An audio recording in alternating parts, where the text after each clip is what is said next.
Everyone, this is a comprehensive history of my history with ships, models, and whatnot. So, first I made this P-47 a long time ago. It was awful of a model. I used way too much glue, and it gave me a lifelong hatred towards testers. Their modeling stuff is really bad.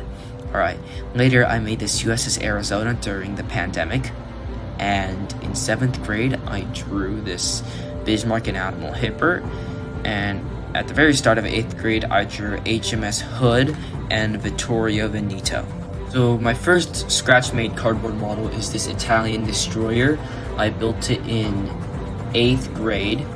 It was an art project, and that's what got me started on it. I got a 90 on the project, though. The second ship I made was from the Roblox game Dead Ahead. It was a Urson light cruiser. It didn't look exactly the best, and I had to repaint it several times. It was okay, I guess. And then following that, I made this little diorama with a 1/700 scale Tamiya model, and I also began work on a Zeppelin Wars Zeppelin. That was put on hold while I made another battleship. This time it was another battleship from the Urson faction in the video game Dead Ahead. Then later I made this back rooms little wall-mounted decoration, and I drew another pair of ships from the game Dead Ahead. After those drawings were finished, I've completed the main big battleship, which is pretty big. It's taller than I am. And here was the Urson fleet. I was a big fan of Dead Ahead at the time, not anymore that much though. Here's a few other shots of the ships together. So later I made another Dead Ahead ship, the Antares destroyer, the Perbera. And following that, I made the heavy cruiser, albeit honestly the ship's not detailed at the time. Then following that, I made the Zeppelin Wars Zeppelin, the classic Zeppelin. And over summer there was a little pause before I started back up again, so this is start of 9th grade. I made additional 2 other smaller pieces from Zeppelin Wars. So here is my room at the very start of 9th grade. Here's a model of Wilhelm Gustloff as part of an English project. I had to read a book, I think it was Salt to the Sea or something.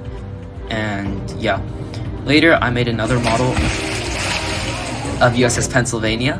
Okay, so this is the Zeppelins all from Zeppelin Wars. Here is a HMS Glowworm.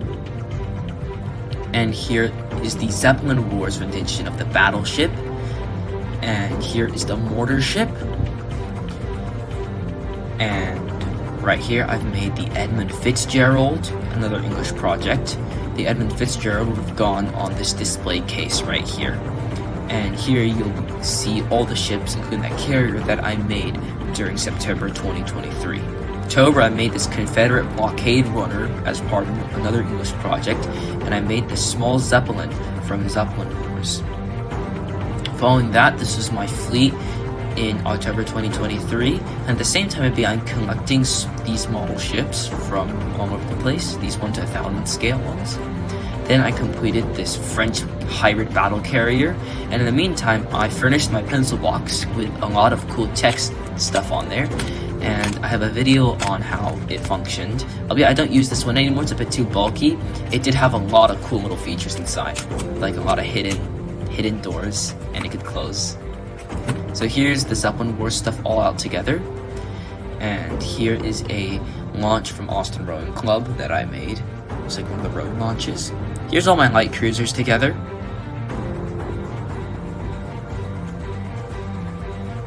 The model of Königsberg is the first ship where I use my signature 3-layer hull design.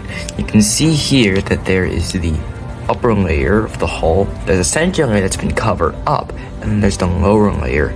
This way the ship appears much better, and there's actually like a difference between the upper and lower hull, and it also allows the hull to be much more strong in general. It was pretty big, and I have it on display at my school right now. So following Rubius Unitas, I made the French large destroyer, the Mogador, and I later modernized it, but it's also on display at my school. So during this time of early 2024, I began to modernize my old vessels, especially the old Urson battleship. I turned into this Italian battle cruiser.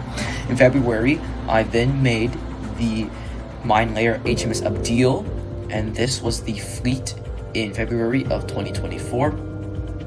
Following that, I modernized the old monitor, and I also retired and exchanged my old glue gun for something new.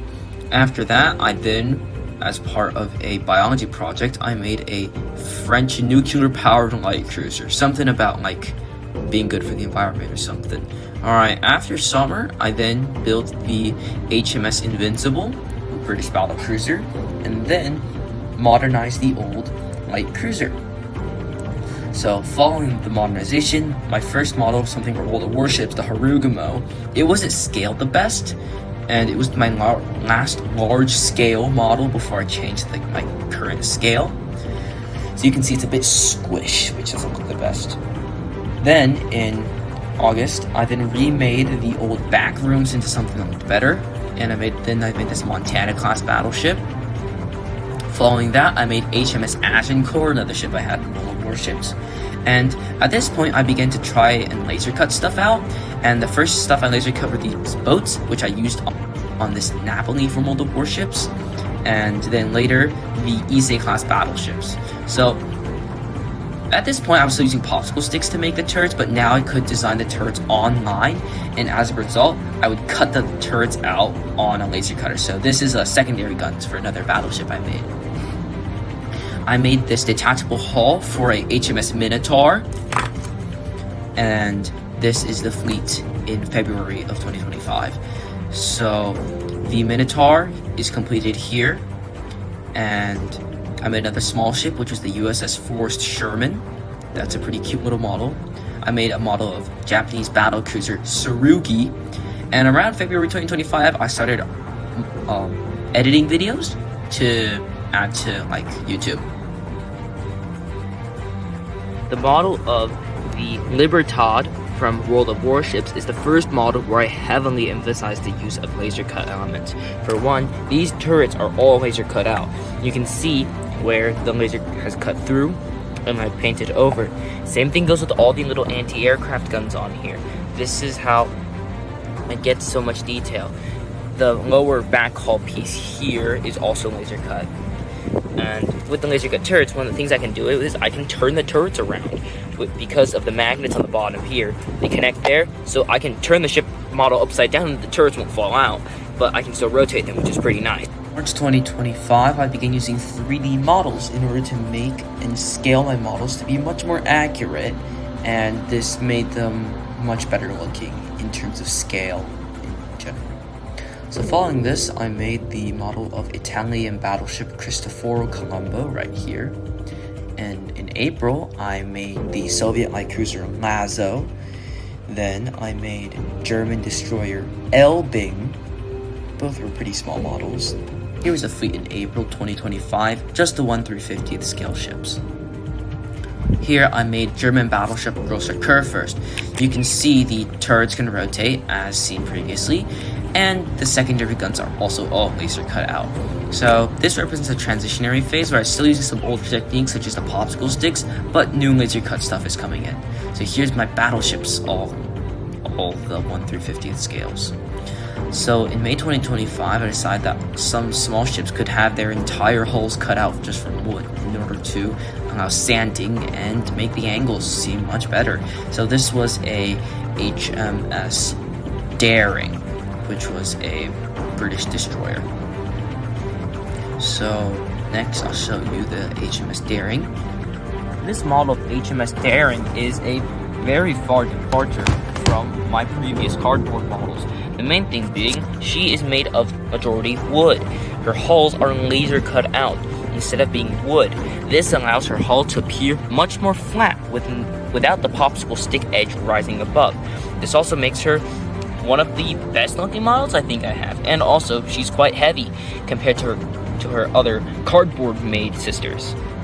Following HMS Daring, I made an Italian destroyer Atira Regulo, and then the Soviet battleship Sovetski Soyuz. So Sovetski Soyuz is this cool blue looking one, and I use laser cutting. I use laser cutting for the entire superstructure, and it made it like scale much better, and it's pretty cool looking.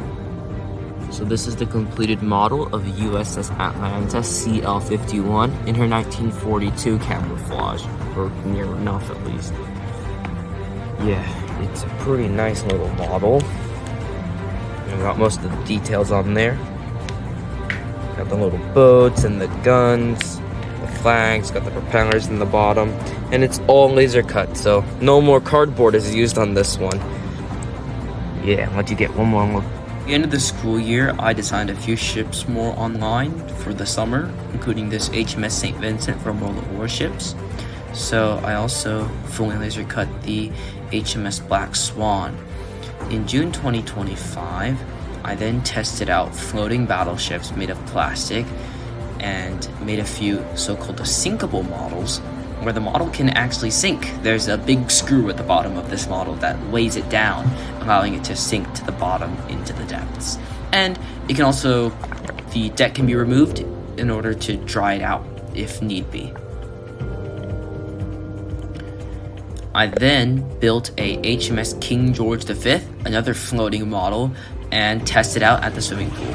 So here is a USS Wisconsin with a small motor on the bottom that allows it to run around the pool, which is a pretty fun thing, albeit just be careful to have the motor short out.